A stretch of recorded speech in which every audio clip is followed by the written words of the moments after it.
کسی زمانے میں ایک چور تھا۔ وہ ایک مالدار شخص کے محل میں چوری کرنے کے ارادے سے گیا۔ رات کا وقت تھا اور محل کے ایک کمرے سے مالدار شخص اور اس کی بیوی کی گفتگو کی آواز آ رہی تھی۔ وہ کھڑے ہو کر سننے لگا۔ اگرچہ ایسا سننا غلط ہے، ناجائز ہے، چوری ہے، لیکن چور تو چوری ہی کرنے آیا تھا، تو اسے سننے میں بھلا کیا چیز منع کرتی؟ آخر وہ چور ہی تو تھا۔ اس چور نے سنا کہ مالدار شخص اپنی بیوی سے کہہ رہا ہے کہ میں اپنی بیٹی کی شادی ایک ایسے آدمی سے کروں گا جو نہایت متقی و پرہیزگار ہو، بہت اللہ والا ہو۔ جب چور یہ بات سن رہا تھا تو اس کے دل میں خیال آیا کہ کیوں نہ میں کچھ ایسا بن کر دکھاؤں کہ مالدار شخص میرے ہی ساتھ اپنی بیٹی کی شادی کر دے۔ دل میں ایک حرص پیدا ہو گئی۔ اب وہ چوری کرنا تو بھول گیا، لیکن دھوکہ دینے پر اتر آیا اور گھر جا کر بہت دیر تک سوچنے لگا کہ کس طرح میں اس بات میں کامیاب ہو سکتا ہوں۔ پھر ایک تدبیر اس کی سمجھ میں آئی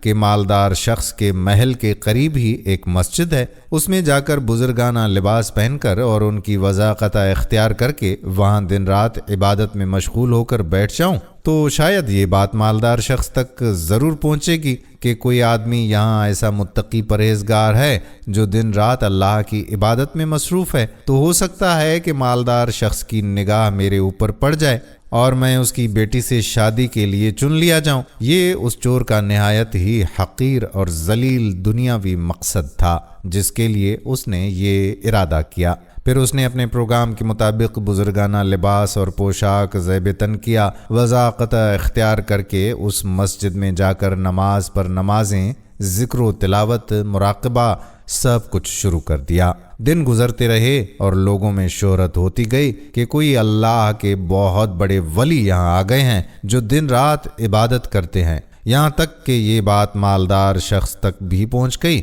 کہ یہاں کوئی اللہ والے آ کر بیٹھے ہیں۔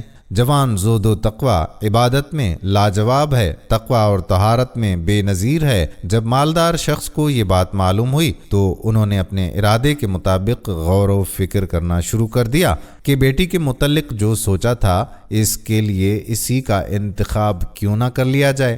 مالدار شخص نے اس سلسلے میں گفتگو کے لیے اپنے ملازم کو بھیجا۔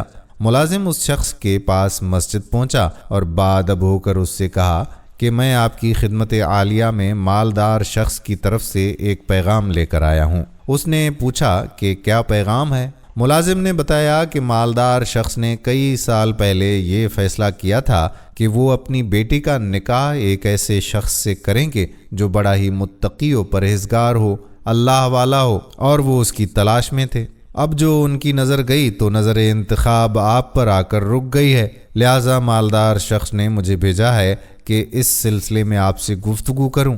یہ شخص جو دراصل اسی تمنا و آرزو میں یہاں آ کر بیٹھا تھا بہت دیر تک ملازم کی گفتگو سنتا رہا۔ اس کے بعد اس کی آنکھوں سے آنسو جاری ہو گئے۔ ملازم نے پوچھا کہ کیا بات ہے؟ تو کہنے لگا کہ آج جو پیغام لے کر آپ آئے ہیں یہ پیغام مجھے منظور نہیں ہے۔ ملازم نے کہا کہ کیوں منظور نہیں ہے؟ اس شخص نے کہا کہ دیکھیے، میں صاف صاف بات آپ کو بتا دیتا ہوں کہ میں اصل میں ایک چور تھا اور ایک مرتبہ مالدار شخص کے محل میں چوری کے ارادے سے گیا تھا۔ پھر جو کچھ بھی ہوا اس ملازم کو اس نے سنایا اور اس کے بعد چور نے کہا کہ میں نے تو یہ وضاقت اسی حرص کی وجہ سے اختیار کی تھی، لیکن میں یہاں آ کر بیٹھا تو میرے خدا نے مجھے اپنا بنا لیا۔ اب بس اس کے بعد مجھے اور کسی کی ضرورت نہیں ہے، میرے لیے میرا خدا ہی کافی ہے۔ بے شک جب عبادت ہو جائے، نماز ہو جائے، ذکر ہو جائے اور ہماری دیگر عبادتیں واقعی عبادتیں ہو جائیں تو بے شک یہ نمازیں اور یہ عبادتیں انسان کو برائیوں سے